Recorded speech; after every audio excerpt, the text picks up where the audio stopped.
लेकिन जो इन्होंने रोज़गार की जो वैकेंसी निकाली उसको फुलफ़िल नहीं कर पाई, खुद ही निकाली, खुद ही कैंसिल कर दी। और आज की जो संख्या है छात्रों की, जो लड़के पिछले 5 सालों में जो ओवर एज हो गए, उनके लिए गवर्नमेंट क्या करेगी? और नई भर्तियों पे कोई बात ही नहीं करता। जो इस समय चुनावी माहौल चल रहा है, जो स्टेज पे खड़े होकर गृह मंत्री, मुख्यमंत्री, प्रधानमंत्री जो लैंग्वेज में बात करते हैं, वो क्या लैंग्वेज होनी चाहिए? सिर्फ कट्टा बम बारूद की बात करते हैं, रोज़गार की आप बात नहीं करते, शिक्षा की आप बात नहीं करते, स्वास्थ्य की आप बात नहीं करते, और जो विकास की बात करते हैं कि हमने ये बना दिया, बस सिर्फ नाम चेंज किया है।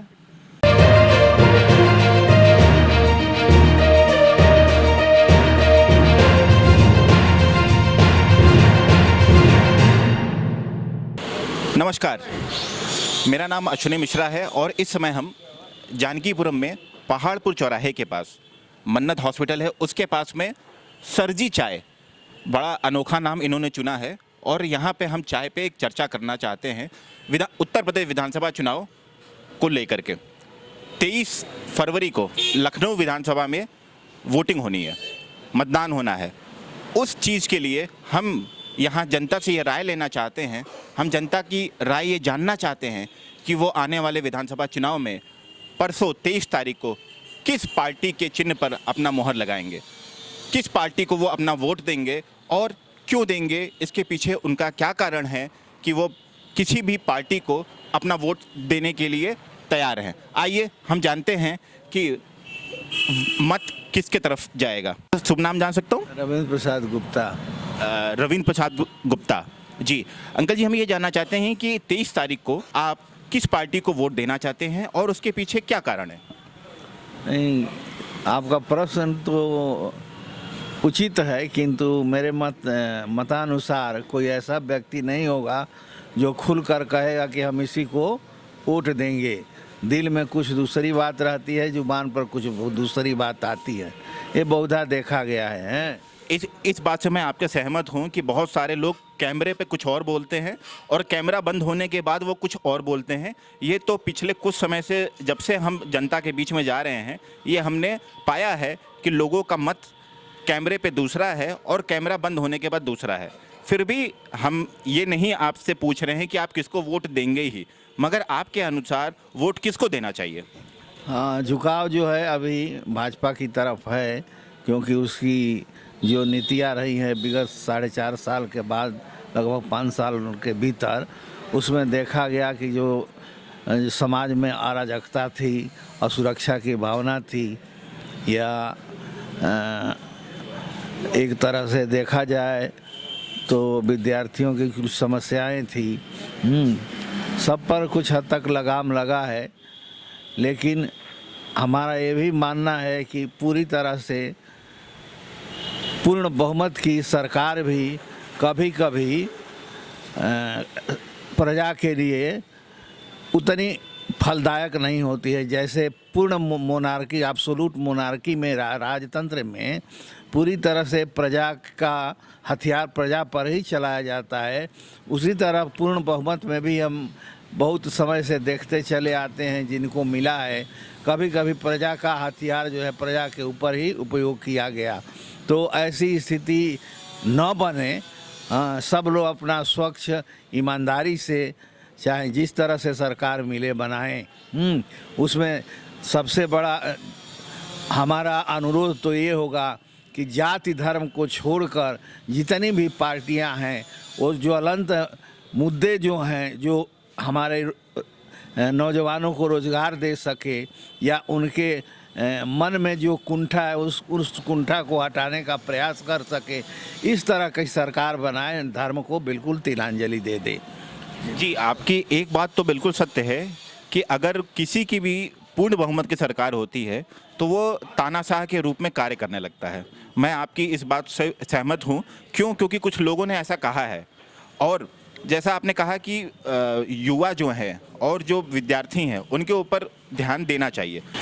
जैसा आप कह रहे हैं कि भारतीय जनता पार्टी के प्रति लोगों का झुकाव है, तो क्या आपके अनुसार कि इस सरकार ने विद्यार्थियों के लिए, युवाओं के रोजगार के लिए क्या कुछ उचित उपयोग किया है, उचित संसाधन उनको दिए गए हैं कि वो अपनी शिक्षा आसानी से ले सके, और क्या उनको रोजगार मिला है? जी, संसाधनों में कुछ संसाधन हुए, लेकिन पूर्ण रूप से अभी इसका पालन नहीं हो पाया है। अंशतः काम हुआ है। पूरी तरह से मनोबल के साथ ही इस पर जुटना पड़ेगा, हमारे युवाओं को देखना पड़ेगा, तभी देश का और राज्य का भविष्य हमारा उज्जवल होगा। यही मेरा कहना है। सर, आपका शुभ नाम? रितेश सिंह। रितेश जी, आपके हिसाब से कि 23 तारीख को जनता किसको वोट देगी? मुद्दे हैं जनता के बहुत सारे, खासकर युवाओं में, जैसे कि बेरोजगारी का बहुत बड़ा मुद्दा है। सरकार ने बहुत बड़े वादे किए कि हम 2 करोड़ रोज़गार देंगे हर साल, लेकिन जो इन्होंने रोज़गार की जो वैकेंसी निकाली उसको फुलफ़िल नहीं कर पाई। खुद ही निकाली, खुद ही कैंसिल कर दी। और आज की जो संख्या है छात्रों की, जो लड़के पिछले 5 सालों में जो ओवर एज हो गए, उनके लिए गवर्नमेंट क्या करेगी? और नई भर्तियों पे कोई बात ही नहीं करता। जो इस समय चुनावी माहौल चल रहा है, जो स्टेज पे खड़े होकर गृह मंत्री, मुख्यमंत्री, प्रधानमंत्री जो लैंग्वेज में बात करते हैं, वो क्या लैंग्वेज होनी चाहिए? सिर्फ कट्टा बम बारूद की बात करते हैं। रोज़गार की आप बात नहीं करते, शिक्षा की आप बात नहीं करते, स्वास्थ्य की आप बात नहीं करते, और जो विकास की बात करते हैं कि हमने ये बना दिया, बस सिर्फ नाम चेंज किया है। अब आप 50 मीटर पर खड़े हैं, आप सारा स्टेट रोड पे जाइए, आपका पेट खराब हो जाएगा। मगर यूपी के मुख्यमंत्री योगी आदित्यनाथ जी ने सरकार बनने के बाद ये बोला था, 10 जून या 15 जून उन्होंने एक डेट निर्धारित की थी कि हम पूरे प्रदेश की सड़कों को गड्ढा मुक्त कर देंगे। तो क्या आपके हिसाब से वो सड़कें गड्ढा मुक्त हुई हैं? नहीं, मैंने अभी आपको कहा ना कि 50 मीटर दूरी है यहाँ से, आप बाइक से जाइए या कार से जाइए, आपको मालूम चल जाए गड्ढा मुक्त हुआ कि नहीं हुआ। जबकि सारा स्टेट रोड एक बहुत अच्छी रोड होता करती थी अपने टाइम पर। आज हालात ऐसे हैं कि आप बर्दाश्त नहीं कर पाएंगे गड्ढे उनके। तो आप ये बताइए कि फिर जैसा अंकल जी ने कहा कि लोगों का झुकाव भाजपा के प्रति है, तो ऐसे क्या कारण है कि लोग भाजपा के तरफ झुक रहे हैं, या फिर मतदान जो वो देना चाहते हैं, जो अपना वोट देना चाहते हैं, वो भाजपा को क्यों देना चाहते हैं? ऐसा क्या कारण होगा? भाजपा का एक पॉइंट है राष्ट्रहित।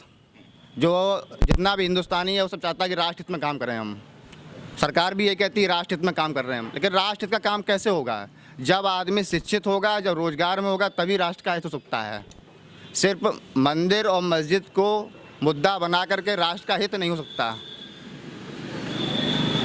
तो मतलब जो भाजपा कह रही है कि हमने अयोध्या का 500 साल पुराना केस हमने ख़त्म कराया, सुप्रीम कोर्ट के आदेश द्वारा वो ख़त्म हुआ, तो आपके हिसाब से क्या भाजपा हिंदू मुस्लिम का ही विवाद जो है वो आगे बढ़ा करके इस चुनाव में आगे बढ़ रही है? नहीं, सिर्फ ये नहीं सकते हैं कि हिंदुस्तान में मुस्लिम बहुत बढ़ गए हैं या ये ऐसा हो जाएगा, ये बाद में मुस्लिम राष्ट्र बन जाएगा, ऐसा कुछ नहीं है। ये हिंदुस्तान की पहचान है कि ये धर्म सांप्रदायिक देश है। इसमें कई धर्म के लोग रहते हैं, अपने अपने धर्म के लोग की मान्यता है उनकी, ठीक है। लेकिन किसी एक धर्म को लेके सिर्फ आप हिंदू और मुस्लिम की बात करते हो, और भी धर्म है क्या? सिर्फ मुसलमान से ही देश खतरा है? और अगर आप मुसलमानों की बात करते तो मुसलमानों का योगदान आप देख लीजिए अभी तक का कितना योगदान रहा मुसलमानों का देश के लिए। जो बड़ी बड़ी इमारतें बनी हैं, जो हम इमामबाड़ा कहते हैं जिसको, आज देश की धरोहर है, लाल किला है, तमाम चीज़ें देश की हैं, तो वो क्या सिर्फ हिंदुओं की वजह से है? नहीं, ऐसा हिंदुस्तान की पहचान सभी धर्मों से है, एक धर्म से नहीं है।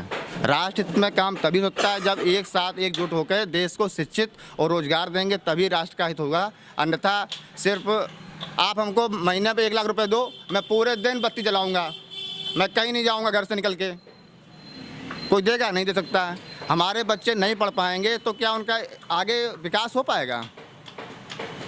नहीं, आपकी ये बात बिल्कुल सही है कि किसी भी देश की प्रगति तभी हो सकती है जब वहाँ पे शिक्षा, स्वास्थ्य, ये सारी जो बुनियादी सुविधाएं हैं वह अगर उचित मात्रा में जनता तक पहुँचेंगी, तभी ये सारी चीज़ें लोगों को, एक हमारे देश को विकासशील से विकसित देश की श्रेणी में ले जाएगा। जैसे हमारे सीएम योगी जी हैं, गृह मंत्री शाह जी हैं, मोदी जी हैं, क्या स्टेज से आतंकवाद की बात होनी चाहिए पब्लिक के सामने? गोली बंदूक की बात होनी चाहिए? इसका जवाब हमें कोई बंदा दे। मैं आपका शुभ नाम जान सकता हूँ? मेरा नाम अमित कुमार पांडे है और मैं इसी विधानसभा क्षेत्र का वोटर हूँ। और जो कि आपका काफ़ी देर से मैं प्रश्न सुन रहा था और बोल रहा था, सर्वप्रथम मैं बताना चाहूँगा कि मेरा वोट 23 तारीख को सिर्फ और सिर्फ गुंडई के खिलाफ होगा। तो समझदार को इशारा काफ़ी है। आई थिंक लोगों को पता भी होगा कि किसकी सरकार में कितनी गुंडई हुई। और रही बात भाषा की, बोली की, तो कन्नौज का शायद आप सभी ने भी वो स्टेटमेंट सुना होगा हमारे पूर्व मुख्यमंत्री का। उन्होंने पुलिस वालों को किस लहजे में, किस टोन पे, किस तरीके से बात करी थी। राज्य कर्मचारी हैं पुलिस वाले, शहीद होते हैं, हमारे लिए दिन रात काम करते हैं, तो क्या वो भाषा उपयोग करना ए पुलिस, ओए पुलिस वालों, उचित है क्या? ये मेरा प्रश्न आपसे रहेगा। अब मैं ये आपसे ये जानना चाहता हूँ कि अगर आप गुंडई की बात कर रहे हैं तो मैं ये जानना चाहता हूँ कि किस सरकार में गुंडई बहुत ज़्यादा हुई है और किस सरकार में गुंडई नहीं हुई है। एनसीआरबी का डेटा है, अगर हम बात करें नेशनल क्राइम रिकॉर्ड ब्यूरो का, 2013 से हम बात करते हैं, जब से गवर्नमेंट आई 2012 में, हमारी पिछली सरकार आई थी अखिलेश यादव जी की। सबसे पहला दंगा तो सबसे आप सभी को पता होगा मुजफ्फरपुर में हुआ था, काफ़ी लोग मारे गए थे। बहुत ज़्यादा गुंडई हुई है, बहुत ज़्यादा दंगे हुए हैं 2012 से 2017 के पीरियड में। और 2017 से लेकर 2022 के ऑन रिकॉर्ड अगर हम बात करते हैं, कोई मुझे नहीं लगता छुटपुट घटनाओं के अलावा कोई बहुत ज़्यादा ऐसी घटनाएं हुई हैं जिसमें बहुत से लोगों की, हम बात करते हैं, जान माल का नुकसान हुआ हो। एंटी सीए प्रोटेस्ट हुआ, लखनऊ में भी बहुत सारे प्रोटेस्ट हुए, कवरेज हुए, लेकिन लोगों से खुद ही रिकवरी हुई। चूँकि अभी सुप्रीम कोर्ट का नया स्टेटमेंट आ गया है कि इनको वापस करनी पड़ेगी रिकवरी, लेकिन नए नियम के, नए अधिनियम के तहत में फिर दोबारा गवर्नमेंट ने बोला रिकवरी करने के लिए। तो सिर्फ और सिर्फ मैं यही कहना चाहूँगा, जितना मेरा एक्सपीरियंस रहा है, क्योंकि मैं भी कई बार वोट कर चुका हूँ, गुंडई बहुत बड़ा मुद्दा है। रही बात डेवलपमेंट की, विकास की, तो अभी भाई साहब ने बात करी, जानकीपुरम की रोड पे आप चले जाइए तो पेट खराब हो जाएगा। इस रोड पे भाई साहब आप 5 साल पहले जा नहीं सकते थे अकेले, क्योंकि बहुत सारी चेन स्नैचिंग की बात करें, गाड़ियाँ लूटने की बात करें, गाड़ियाँ छीनने की बात करें, वो होती थी। लेकिन हाल फिलहाल में मुझे नहीं लगता पिछले 5 साल में, 4 साल में ऐसी कोई घटना रिपोर्ट करी गई है इस जगह पे। फिलहाल जिस रोड पे हम हैं, कंचना बिहारी मार्ग पे। जी, कंचना बिहारी मार्ग है और यहाँ पे ये रोड कई सालों से बनी नहीं थी, क्योंकि मैं यहाँ पे खुद आता जाता था। और यहाँ पे पास में ही IISc एक इंस्टीट्यूट है जहाँ पे विद्यार्थी पढ़ने जाते हैं। हम ये सोच सकते हैं और ये हमें सोचना भी चाहिए कि इस रोड पर आने जाने के लिए, जब ये रोड ही सही नहीं है, तो विद्यार्थी किस तरह अपना जो मार्ग है, जो रास्ता, वो किस तरह से चलते होंगे, वो पैदल कैसे चलते होंगे, या फिर सवारी गाड़ियों से वो अपना स्कूल या कॉलेज कैसे पहुंच सकते होंगे। आपका शुभ नाम? उद्देश्य सिंह। उद्देश्य सिंह। उद्देश्य सिंह। अरे आपका तो नाम ही उद्देश्य है, तो आपके, मुझे ऐसा लगता है कि आपके जीवन का उद्देश्य भी बहुत बड़ा होना चाहिए। ठीक है, बहुत अच्छी बात है। आप ये बताइए कि आने वाले विधानसभा चुनाव में किस पार्टी की तरफ जनता का झुकाव है, और आपका पर्सनल मत क्या है कि किस पार्टी की सरकार बननी चाहिए, और किस पार्टी का कौन सा नेता मुख्यमंत्री पद के लिए उचित होगा? सर, हमारे हिसाब से जनता का झुकाव तो पूर्ण बहुमत साथ योगी जी के साथ है। हमारे जो मुख्यमंत्री अभी 5 साल रहे हैं, बहुत बढ़िया काम किया है, आगे भी वो 5 साल रहेंगे, अभी बहुत बढ़िया काम करेंगे। मेरा मत भी इन्हीं के लिए है। और हमें नहीं लगता अभी तक उत्तर प्रदेश में इनसे बढ़िया सरकार, जब से हमने होश संभाला है, इन सब चीज़ों को जानने समझने लायक हो गए, तब से इनसे अच्छी सरकार किसी ने चलाई है। हर विभाग में आप इंफ्रास्ट्रक्चर ले लीजिए, क्राइम ले लीजिए, और हेल्थ सेक्टर ले लीजिए, कुछ भी हमें लगता है बेस्ट अभी तक की गवर्नमेंट है। हेल्थ सर्विस के लिए आप कह रहे हैं कि सरकार ने बहुत अच्छा काम किया है। कोविड के दौरान हमने बहुत सारी रिपोर्टें ये देखी हैं कि कोविड के दौरान जो लाशें थी वो गंगा में तैर रही थी, लोगों को हॉस्पिटल में बेड नहीं मिल रहा था, ऑक्सीजन सिलेंडर की बहुत ज़्यादा किल्लत हो गई थी, लोगों को ऑक्सीजन सिलेंडर नहीं मिल रहा था। सरकार ने कहा था कि प्राइवेट जो भी अस्पताल हैं, वो अगर मरीज एडमिट करते हैं, मरीजों की भर्ती करते हैं, तो उसका खर्चा सरकार वहन करेगी। मगर ऐसी रिपोर्टें मिली हैं कि सरकार ने किसी भी प्राइवेट का जो बिल था वो पास नहीं किया है, और जो लाशें गंगा में तैर रही थी उसके बारे में भी सरकार के पास कोई उत्तर नहीं था। और सबसे हास्यास्पद बात इसे कहेंगे कि सरकार ने ये कह दिया था कि कोई भी मृत्यु ऑक्सीजन सिलेंडर के मतलब ऑक्सीजन सिलेंडर सबको प्राप्त हुआ था। उनका कहना था कि ऑक्सीजन सिलेंडर के बिना किसी की भी मृत्यु नहीं हुई थी, कोई भी मरीज ऑक्सीजन सिलेंडर की कमी से नहीं मरा था। ये बहुत अलग बात थी। ठीक है, आपने कहा कि इंफ्रास्ट्रक्चर पे बहुत अच्छा काम किया है। मैं ये जानना चाहूँगा कि योगी जी ने उत्तर प्रदेश में, मैं उत्तर प्रदेश की भी बात नहीं करता हूँ, मैं इस लखनऊ शहर की बात करता हूँ, इंफ्रास्ट्रक्चर के नाम पर पे ऐसा उन्होंने क्या डेवलपमेंट कर दिया जो आपको लगता है कि पिछले अखिलेश यादव की सरकार में या उससे पहले बहुजन समाज पार्टी मायावती जी की सरकार में नहीं हुआ था? सर सबसे पहले बसपा की सरकार थी, वहाँ से बात करते हैं। बसपा की सरकार में हमें डेवलपमेंट जो नजर आया वो सिर्फ लखनऊ में नजर आया। वो भी मुझे लगता है ये सेंट्रल लखनऊ जो हजरतगंज और गोमती नगर, ये मायावती की सरकार में डेवलप हुआ। सपा की सरकार में आपको टावा मैनपुरी के अलावा कहीं और डेवलपमेंट नहीं दिखेगा। एक इन्होंने एक्सप्रेसवे बनवा दिया 5 साल में, एक मेट्रो बनवा दी, वो भी आधी पूरी नहीं कर पाए। अब ये 5 सालों में जिसमें से अगर आप निकाल दें 1.5 साल, पौने 2 साल कोविड के चक्कर में, तो कह सकते हैं 3.5 साल ही सरकार को सही से काम करने लगे। 5 एक्सप्रेसवे उत्तर प्रदेश में बन रहे, जिसमें से 2 बन चुके हैं हमें लगता है। एक ओपन हो गया पूर्वांचल एक्सप्रेसवे और 3 या 4 अभी निर्माण में मतलब हैं, निर्माणाधीन है। तो आप ये देखिए 5 साल में 5 साल में 5 एक्सप्रेसवे। एयरपोर्ट उत्तर प्रदेश में कितने थे पहले 2017 के पहले? आगरा, इंटरनेशनल की बात कर रहे हैं, डोमेस्टिक तो चलिए लखनऊ भी था। अभी 13-14 एयरपोर्ट बन रहे हैं और भी आने वाले टाइम में बनेंगे। इंटरनेशनल एयरपोर्ट अयोध्या में बन रहा है, आपका जेवर एशिया का सबसे बड़ा एयरपोर्ट बन रहा है।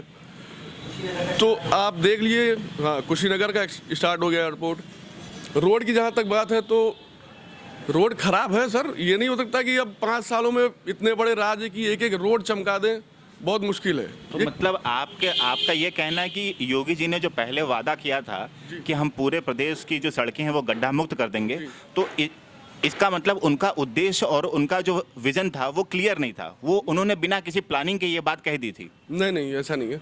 उन्होंने कोशिश पूरी करी है, लेकिन जैसा हमने कहा 3.5 साल ही मिले सर सरकार को काम करने में। 1.5 साल कोई काम हो नहीं पाया सही से। तो अगर वो भी 1.5 साल मिल गया होता तो वो भी हो गया होता। चलिए, बहुत अच्छी बात है। इन्होंने कहा कि इंफ्रास्ट्रक्चर पे बहुत अच्छा काम हुआ है, इन्होंने कहा, और इन्होंने सारे एयरपोर्ट और जितने एक्सप्रेसवे थे उसका नाम इन्होंने गिनाया। पूर्वांचल एक्सप्रेसवे भाजपा की सरकार में ही पूरा जो पुल है वो इस समय संचालन में है। लखनऊ से गाजीपुर अब मुझे जो सुनने में आया है कि 2 से 3 या मैक्सिमम 3 से 3.5 घंटे में लोग गाजीपुर की यात्रा पूरी कर ले रहे हैं। जी, आपका शुभ नाम? शुभम पांडे है मेरा नाम। पांडे जी, ये बताइए कि अभी आप किस चीज़ की पढ़ाई कर रहे हैं? अभी मैंने प्रेजेंट टाइम इलेक्ट्रिकल से डिप्लोमा कंप्लीट किया है, देन अभी मैं अप्रेंटिसशिप कर रहा हूँ, उसके बाद फिर जॉब ज्वाइन करूँगा। तो क्या आपने अभी एक भी बार वोट किया है? जी किया है मैंने वोट। तो आपको क्या लगता है कि परसों जो लखनऊ में वोटिंग होनी है, आपका वोट किस पार्टी की तरफ जाएगा? देखिए, वोट के जो मायने होते हैं वो सबके अलग अलग मुद्दे हैं। एज ए स्टूडेंट मैं ये सोचूंगा कि जो भी गवर्नमेंट आनी चाहिए वो स्टूडेंट के लिए अच्छा काम करे, उन्हें अच्छे से अच्छी वैकेंसी निकाले और उनके लिए अच्छा काम करे। जैसे कि अभी प्रेजेंट टाइम में योगी जी ने कुछ अच्छा काम किया है स्टूडेंट के लिए। जैसे मैं कहता हूँ कि अभ्युदय योजना जो उन्होंने निकाली थी कि फ्री में IAS PCS की तैयारी करेंगे, और उसके साथ साथ मतलब कि कुछ इन्वेस्टमेंट जो हुआ है नोएडा में, फिल्म सिटी बनी है, तो ये सब भी क्या है, युवाओं के लिए रोजगार के लिए वो प्रोत्साहित कर रहे हैं। पहले क्या था कि यूपी के जितने भी मैक्सिमम स्टूडेंट थे, अगर उनको मान लीजिए गवर्नमेंट जॉब सेक्टर में मिल गया तो मिल गया, लेकिन अगर प्राइवेट सेक्टर की हम बात करें तो वो मैक्सिमम या मुंबई जाते थे या गुजरात जाते थे। मतलब जितने भी आप कहेंगे कि सी से जो सटे हुए इलाके थे, मतलब कि प्रदेश से, वहाँ पे जाते थे अपने रोज़गार को प्राप्त करने के लिए। लेकिन अब ऐसी स्थिति नहीं है।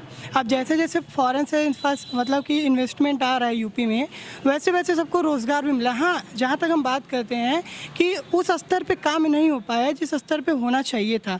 जैसे हम कहें कि गवर्नमेंट सेक्टर की हम बात करें तो पिछले 2 या 2.5 सालों में गवर्नमेंट सेक्टर में उतनी खास वैकेंसियाँ नहीं निकली हैं। जैसे अगर हम बात करेंगे, इन्होंने कांस्टेबल, यूपी पुलिस कांस्टेबल की जो भर्ती निकाली थी वो आई थिंक कि 2018 या 19 में निकाली समथिंग उस टाइम पे। उसके बाद से अभी तक नहीं आई। जैसे जो लड़का 20 साल का था, अब 3 साल बीत गए, वो तो बेचारा 23 साल का। जैसे मैं अगर बात करूँ तो हम लोगों की जो एज होती है वो 23 साल होती है, बट उसके बाद हम लोग अप्लाई नहीं कर सकते। तो उसका क्या होगा? अगर मान लीजिए ये ला भी रहे हैं, अगर ये कह रहे हैं कि रिक्त पद नहीं है, अगर ये ला भी रहे हैं तो इनको इस पक्ष में और भी कार्य करने की ज़रूरत है। मैं इनके कार्य से सहमत हूँ, लेकिन मैं ये भी चाहता हूँ कि स्टूडेंट को लेके इनके मतलब जो पॉलिसी एजुकेशन को लेके एक ऐसी पॉलिसी लाएं, जैसे कि कई स्टेट में हम देखते हैं, आंध्रा में हम देखते हैं कि एजुकेशन के लिए फ्री में गर्ल्स हो या बॉयज़ हो, उनको अलग से स्कॉलरशिप मिलती है और अलग से उसको कहते हैं विद्या धना योजना जो आंध्र प्रदेश में चलती है, वैसे ही कुछ योजना स्टूडेंट के लानी चाहिए। जैसे मैं कहता हूँ ग्रामीण क्षेत्र की बात करता हूँ, तो हम लोग जैसे ग्रामीण क्षेत्र से बिलोंग करते हैं, तो अभी भी आप देखेंगे तो ST SC और OBC हैं, जो उनके जो बच्चे हैं उनका स्तर और हमारा स्तर उसमें बहुत अंतर है, क्योंकि जो अंतर है वो शिक्षा को लेके है, क्योंकि वहाँ पे मैक्सिमम लोग शिक्षित नहीं है। अगर हम ST SC की बात करें, आपने उनको आवाज़ दे दिया, ठीक है, बहुत अच्छी बात है, आपने उनको रहने के लिए पेयजल की व्यवस्था कर दी, लेकिन आपको उनके शिक्षा भी ध्यान देना चाहिए। जैसा कि अंकल जी ने कहा कि जब तक किसी देश का, जैसे भारतेंदु हरिश्चंद्र ने भी कहा है कि अगर किसी राष्ट्र का हमें विकास करना है तो उसके शिक्षा की नींव को हमें मजबूत करना चाहिए। तो मेरे हिसाब से ये है कि योगी जी को हमें एक बार और चांस देना चाहिए, क्योंकि उनसे अच्छा क्या काम इन्होंने किया नहीं है, और लेकिन ये भी हमारा उनसे मतलब आग्रह है कि स्टूडेंट के लिए कुछ और बेहतर करें। चलिए, बहुत अच्छी बात है। एक ये हमारे देश के भविष्य हैं और ये अभी पढ़ाई कर रहे हैं, और चूँकि इनका मत जो है वो भाजपा की तरफ है। इनका ये कहना है कि उत्तर प्रदेश के मुख्यमंत्री योगी आदित्यनाथ जी ने बहुत सारे विकास वाले काम किए हैं। चलिए, हम आगे और भी लोगों की राय जानते हैं कि आने वाले विधानसभा चुनाव में किस पार्टी की तरफ उनका झुकाव होगा। जी, आपका शुभ नाम? जी, मेरा नाम आशीष कुमार गुप्ता है। आशीष जी, ये बताइए कि लखनऊ में वोटिंग है 23 तारीख को, आपको क्या लगता है कि किस पार्टी की तरफ लोगों का झुकाव है, और आपका खुद का क्या मत है कि किस पार्टी को हमें जिताना चाहिए और किस पार्टी की सरकार बननी चाहिए? जहाँ तक लोगों की बात है तो ये तो पर्सन टू पर्सन वो करता है, लेकिन जहाँ तक मेरी बात आती है, मेरा झुकाव और मेरा वोट जो है वो बीजेपी को ही रहेगा। और उसके पीछे बहुत से रीजंस हैं, ठीक है। इससे पहले भी डिबेट हुई है, लोगों ने बहुत सी चीज़ें कही हैं। उसमें एक बात ओवर एज की आई थी कि लोग ओवर एज हो गए, उनको जॉब नहीं मिली। तो मैं अपनी खुद की बात बताना चाहूँगा। 2004-05 में एक वैकेंसी आई थी कांस्टेबल की, जिसको मैंने भरा था। उसमें मेरा सिलेक्शन होने के बाद मेरा नाम लिस्ट से हटा दिया गया। कुछ देर बाद ही, कुछ वक्त के बाद ही उनकी गवर्नमेंट, जो समाजवादी पार्टी की गवर्नमेंट थी, वो हट गई, क्योंकि उसमें 320 सीटें गोंडा में थी, जिसमें 280 यादव लिए गए थे। शायद आप जानते होंगे इस बारे में। मायावती जी की गवर्नमेंट आई, उन्होंने क्या किया, भर्ती को कैंसिल कर दिया, लेकिन सुप्रीम कोर्ट से सारे सब के सब बहाल कर दिए गए। वो वक्त किसकी गवर्नमेंट में था? समाजवादी पार्टी की गवर्नमेंट में था। हम आज ओवरेज नहीं हुए हैं, हम उस वक्त ओवरेज हुए थे।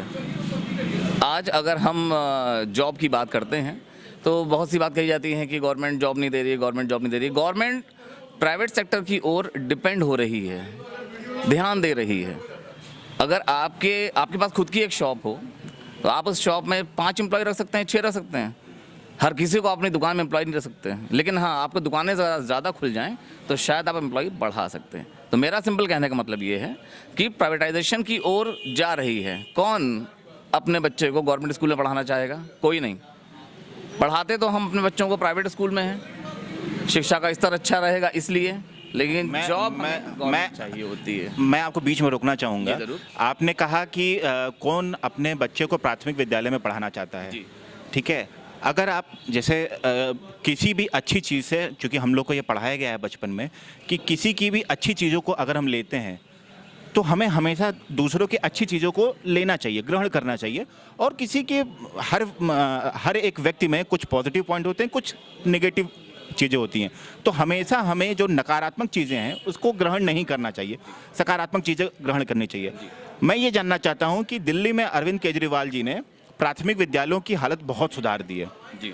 वहाँ पे मिडिल क्लास जो लोग हैं, मध्यम वर्ग जो परिवार है, उन्होंने प्राइवेट स्कूलों से अपने बच्चों को निकाल करके प्राथमिक विद्यालय में उन्हें कर दिया है। मैं ये जानना चाहता हूँ आपसे कि यहाँ पे उत्तर प्रदेश में लोग प्राथमिक विद्यालयों में अपने बच्चों को क्यों नहीं भेज रहे हैं?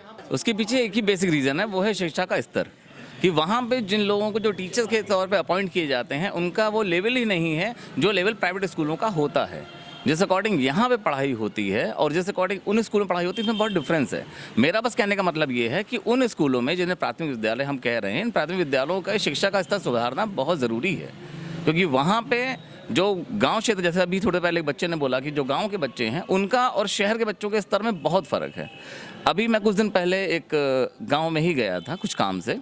वहाँ पे एक पेपर रखा हुआ था, उसमें फ़ोटो छपा था अखिलेश यादव जी का।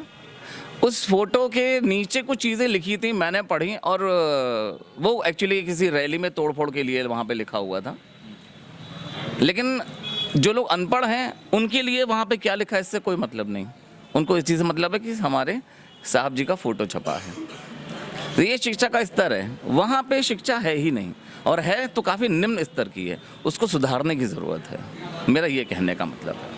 तो अभी तक अगर आप कह रहे हैं कि योगी जी ने बहुत काम किया है, तो मैं ये जानना चाहता हूँ कि शिक्षा के क्षेत्र में, चूँकि हम सब इस बात से जागरूक हैं, हम ये सारी बातें हम लोग जानते हैं कि शिक्षा और स्वास्थ्य का हमारे इस जीवन में बहुत महत्व है, तो हम ये जानना चाहेंगे कि योगी जी ने प्राथमिक विद्यालयों को लेकर के अभी तक कुछ, क्या कोई भी उनकी ऐसी योजना है कि प्राथमिक विद्यालयों का स्तर बढ़ाया जा सका है, या फिर कुछ ऐसी उनकी प्लानिंग है, ऐसी कोई योजना है कि प्राथमिक विद्यालयों की जो स्तर है, शिक्षा का जो स्तर है, वहाँ पे जो भर्तियाँ हैं, वो सारी चीज़ें एक जो प्राइवेट स्कूल हैं, जो निजी स्कूल हैं, उसके बराबर में लाया जा सकता है? कुछ ऐसा उन्होंने काम किया है, या फिर कुछ ऐसी योजना है भविष्य में कि वो करना चाहते हैं?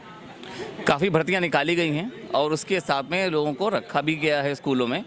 हमारे साथ जो रितेश जी बैठे हैं, ये खुद एक प्राथमिक विद्यालय के टीचर ही हैं, ठीक है। अगर इस तरह के लोगों को आगे बढ़ाया जाएगा तो कहीं ना कहीं हमारी शिक्षा का स्तर सुधरेगा। मगर अभी सरकार ने 69,000 शिक्षकों की भर्ती पे बहुत ज़्यादा जो उनका कहना था, क्योंकि हम लोग कुछ समय पहले उनकी आवाज़ को ये हम लोगों ने उठाया था, उनके ऊपर बहुत सारे आपराधिक मुकदमे लगाने की कोशिश किए जा रहे थे उनके ऊपर। उनका ऐसा कहना था कि उन्हें वहाँ से भगाने के लिए उनका बहुत उत्पीड़न भी किया जा रहा था। तो अगर शिक्षकों का 69,000 शिक्षकों की अगर भर्ती नहीं होगी, तो फिर मैं ये समझ नहीं पा रहा हूँ कि किस तरह फिर शिक्षा का स्तर जो है वो उठेगा। शिक्षा का स्तर सुधारने के लिए भर्ती तो आपको करनी होगी, लेकिन कहीं ना कहीं शिक्षा माफिया आकर के चीज़ों को बिगाड़ रहे हैं। एग्ज़ाम्स होते हैं, कहीं पेपर लीक हो जाता है, कहीं कोई प्रॉब्लम आ जाती है, चीज़ें आगे बढ़ नहीं पा रही हैं। तो शिक्षा माफिया को भी कहीं ना कहीं चीज़ों से हटाना पड़ेगा ताकि चीज़ें स्मूथली वे में आगे जा सके। तो ये शिक्षा माफिया को भी हटाने की जिम्मेदारी तो गवर्नमेंट की सरकार की होती है। तो सरकार अभी तक उनके ऊपर ऐसा लगाम क्यों नहीं लगा पाई है?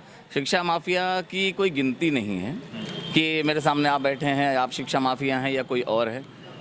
कभी भी कहीं भी कोई भी हो सकता है, इसलिए उनको ट्रेस करना, पकड़ना थोड़ा सा मुश्किल है।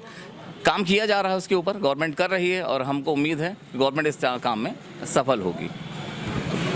अच्छा, समाजवादी पार्टी ने 300 यूनिट जो है वो बिजली फ्री देने का वादा किया है, तो क्या ये जो वादा है, जो आपके पैसे बचेंगे, उस पैसे बचने से आपको समस्या है कि आप उनको वोट नहीं दे रहे हैं? अगर मुझे फ्री देंगे तो अपने घर से तो देंगे नहीं, किसी ना किसी वे में हम ही से लेंगे। तो फिर ये जो राशन बट रहा है, तो वो भी हमारी जेब से ही जा रहा है? राशन बंटने की जहाँ बात आ रही है, तो जो पिछले 1.5-2 साल से जो कि कोविड चल रहा है, इसमें गवर्नमेंट की खुद की भी तो इनकम नहीं हुई है। गवर्नमेंट को इनकम कहाँ से होती है? जब उसको जीएसटी से पैसा मिलता है, उसका रेवेन्यू कहाँ से जनरेट होता है? मगर इसी बजट में निर्मला सीतारमण जी ने कहा है 1,40,986 करोड़ रुपया जीएसटी से आया है, जो जब से जीएसटी की शुरुआत हुई है तब से लेकर के आज तक सबसे ज़्यादा कलेक्शन इसी बार हुआ है।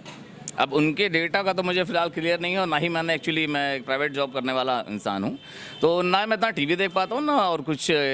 मेरा बस ये कहना है सिंपल, सीतारमण जी मैम ने जो भी कहा हो, कितना पैसा जीएसटी कलेक्शन से आया, लेकिन हम और आप खुद भी इस चीज़ को प्रैक्टिकल जानते हैं कि लास्ट ईयर जो लॉकडाउन था, लोग घर से निकल नहीं पाए हैं। मतलब मेरा बस कहने का मतलब आपका ये कहना है कि भरी संसद में अगर उन्होंने उस बजट में कहा कि 1,40,986 करोड़ रुपए हमें जीएसटी से प्राप्त हुआ है, तो क्या वो आंकड़े गलत हैं? नहीं, आंकड़े वो सही होंगे। मैं इस बात के लिए कह नहीं रहा हूँ कि वो आंकड़े सही हैं या गलत हैं। मेरा एक प्रैक्टिकल नज़रिया जो देखने का है, मैं उसके ऊपर बात कर रहा हूँ। आंकड़े उन्होंने क्या बोले, उसके पीछे जो जीएसटी का कलेक्शन आया था वो कितना आया था, ये कितना आएगा, इसके लिए मैं नहीं कह सकता कि कितना था। ना मुझे वो एग्जैक्ट फिगर पता है, ना मुझे ग्राफ पता है कि वो ग्राफ अप जा रहा है या डाउन जा रहा है जीएसटी कलेक्शन का। मैं बस केवल इतना जानता हूँ कि लास्ट ईयर 2020 की बात करें, कोविड के चक्कर में हर किसी की दुकानें बंद थी, हर कोई परेशान था, हर व्यापारी परेशान था। अगर एक बाइक अगर बिकती है तो गवर्नमेंट के पास कितना पैसा जाता है ये आप अच्छे से जानते हैं। गवर्नमेंट के पास पैसा कहाँ से आया? कहीं ना कहीं लीकर से आया। कहीं ना कहीं पेट्रोल से आया, लेकिन गवर्नमेंट की इनकम नहीं हो रही थी। अब इनकम अगर धीमे धीमे बढ़े, किससे होगी? जीएसटी से होगी। अब बात आ जाती है बिजली और पानी फ्री देने की। बिजली पानी अगर फ्री हम ले रहे हैं, गवर्नमेंट अगर दे रही है, कहीं भी दे रही है, पंजाब की बात कर लें, दिल्ली की बात कर लें, लेगी किससे? कहीं ना कहीं रेवेन्यू जनरेट कहाँ से होगा? कहीं ना कहीं हम ही से होगा, किसी और से नहीं होगा। नहीं, बिल्कुल सही बात है। और इसीलिए हम ये चाहते हैं कि जनता इस चीज़ के लिए जागरूक भी हो कि कोई भी सरकार फ्री में कुछ भी नहीं देती है। और अभी कुछ समय पहले एक युवा थे, बाराबंकी में हम मुलाकात हुई थी उनसे, हमारी टीम की, तो उन्होंने कहा था कि फ्री में देने का नुकसान ये है कि लोग अपाहिज होते जा रहे हैं, लोग घर से निकलना नहीं चाह रहे हैं। लोग चूँकि फ्री में ही सारी चीज़ें उन्हें जब मिल जा रही हैं घर बैठे बैठे, तो कोई भी व्यक्ति मेहनत करने से कतराएगा। ये बात बिल्कुल सही है और मेरा भी यही मत है कि जनता की बातें सरकार तक पहुंचनी चाहिए और सरकार को भी जनता का ख्याल रखना चाहिए। और चूँकि सरकार जो है वो एक कोई प्राइवेट संस्था नहीं है, सरकार की एक नैतिक जिम्मेदारी भी होती है कि वो जनता का ख्याल रखे। क्यों? क्योंकि जनता जो है अपनी गाड़ी कमाई से टैक्स सरकार को दे रही है, और अगर सरकार उन्हें कुछ दे रही है तो उन्हें फ्री में कुछ भी नहीं दे रही है। सर, आपका शुभ नाम? मेरा नाम विकास पांडे। पांडे जी, ये बताइए कि 23 तारीख को आपकी उंगली पे जो नीला निशान लगेगा वो किस पार्टी के सिंबल को जाएगा? सर, हमारा निशान हम एक्चुअली मुख्यमंत्री नहीं चुनते हैं, हम चुनेंगे विधायक। और हमारे क्षेत्र के जो पूर्व विधायक हैं आशुतोष टंडन जी, उन्होंने हमारे क्षेत्र में बहुत अच्छा काम किया है, तो हमारा वोट दोबारा टंडन जी को ही जाएगा, भाजपा को ही जाएगा। सरकार चाहे जिसकी भी रही हो, चाहे वो बसपा की रही हो, सपा की रही हो या भाजपा की रही हो, टंडन जी ने हमारे क्षेत्र में बहुत अच्छा काम किया है। हम लोग जब यहाँ पर आए थे तो जिस रोड पे हम लोग हैं वहाँ पर चलने लायक रोड नहीं थी। गलियों में बांस पे लगा के हम लोग लाइट लिया करते थे, 20-20, 200-200 मीटर जो है लंबे तार लगा के हम लोग लाइट लिया करते थे। सारे जितने मोहल्ले हैं इस क्षेत्र के, हर जगह पर टाइल्स वाले या डामर वाले या आरसीसी रोड बनी हुई है, हर जगह नालियाँ बनी हुई हैं, सफाई पूरे क्षेत्र में है। कहीं पर भी बिजली की कोई समस्या अगर होती है, आज तार टूट जाता है, 10 मिनट के अंदर वो सही हो जाता है। आज से 5 साल पहले, 7 साल पहले जो भी था कि अगर ट्रांसफार्मर ख़राब होता था तो हम लोग पूरा मोहल्ला चंदा इकट्ठा करते थे, उसके बाद भी लगने के लिए 2 दिन लग जाता था। आज के समय में अगर रात में ट्रांसफार्मर फूकता है तो फ़ोन किया जाता है, रात के समय में ही ट्रांसफार्मर बदल जाता है। हमें अपने क्षेत्र से मतलब है, अपने क्षेत्र में टंडन जी को वोट देंगे, जिन्होंने बहुत ही अच्छा कार्य किया है फिलहाल हर साल। ये मैं भी आम जनता को ये समझाना चाहता हूँ कि आप जिसको वोट देते हैं वो विधायक होता है, आप जिसको वोट देते हैं वो सांसद होता है, वो प्रधानमंत्री और मुख्यमंत्री नहीं होता है। और जनता अगर ये जागरूक हो जाए कि वह अपने क्षेत्र में जो काम करता है, जिस चीज़ के लिए उन्होंने वोट दिया है, अगर वह उसकी सुनता है, अपने क्षेत्र में जो काम किया है उसी के अनुसार ही उनको वोट दिया जाता है। ये जनता के लिए जानना भी बहुत ज़रूरी है कि कोई भी मत उसको कैसे दिया जाएगा, यह उसके कार्य पर ही निर्भर करता है। चलिए हम आगे और जानते हैं। आपका शुभ नाम अंकल जी? इसहाक अली जी? इसहाक अली। इसहाक अली जी। जी, हम ये जानना चाहते हैं कि 23 तारीख को लखनऊ में चुनाव है, आपका वोट किसको जाएगा? अगर आप बताना नहीं चाहते हैं तो वो एक अलग बात है, मगर फिर भी हम ये जानना चाहेंगे कि विधानसभा चुनाव में आप किसको वोट आप हमारे क्षेत्र के विकास के कार्य करेगा और युवाओं को रोजगार देगा और महंगाई को दूर करेगा, उसको हमारा वोट जाएगा। तो आपको क्या लगता है कि जैसा योगी जी कह रहे हैं कि उन्होंने 4.5 लाख रोजगार दिए हैं, तो क्या आपको लगता है कि 4.5 लाख लोगों को रोजगार उत्तर प्रदेश में मिला है? नहीं, हमारे क्षेत्र में तो अभी युवा बहुत बेकार घूम रहे हैं और जहाँ रोजगार दिए हैं उसकी हम तुलना नहीं करेंगे कहाँ दिए हैं, लेकिन अभी वर्तमान में परेशानियाँ हैं लोगों के साथ में, युवाओं के साथ जो है बेरोजगारी में घूम रहे हैं और दिन प्रतिदिन उनके ओवरएज होते जा रहे हैं, उनकी नौकरी के लिए बहुत लाले पड़े हैं, इससे युवा वर्ग ज़्यादा खासे नाराज़ है। अगर चूँकि युवाओं को ही देश का भविष्य कहा जाता है, अगर युवा जो हैं हमारे, अगर वो नाराज़ हैं तो फिर देश का भविष्य क्या आगे जाएगा? क्या वो अंधकार में नहीं जा रहा है? नहीं, अंधकार में जब वो पढ़ लिख करके सरकारी पढ़ाई में इतना पैसा खर्च करके पढ़ लिख के जब वो निकले हैं, तो सरकार को चाहिए कि उनको कोई ना कोई रोज़गार मुहैया कराए। अगर वो बेकार बैठेंगे तो बेरोज़गारी में बैठेंगे तो उनके अंदर फितूर की बातें हो जाएगा, वो क्राइम की तरफ चले जाएंगे, उनकी मानसिक संतुलन भी बेकार हो जाएगा। इसलिए सरकार से मेरी अपेक्षा है कि जो भी सरकार बने वो युवाओं को रोज़गार और महंगाई पर नियंत्रण, और जैसे पेट्रोल की महंगाई है और भी घरेलू खाने पीने की सामग्री पर जीएसटी और महंगाई है, इस पर कम किया जाए जीएसटी वगैरह। जो डोमेस्टिक चीज़ें हैं, जो खास तौर पब्लिक के अंदर खान पान की चीज़ें, उस पर भी जीएसटी है। तो इससे जो जनता के अंदर बहुत नाराज़गी है, महंगाई को कंट्रोल जो सरकार करेगी वही वोट के लायक होगी।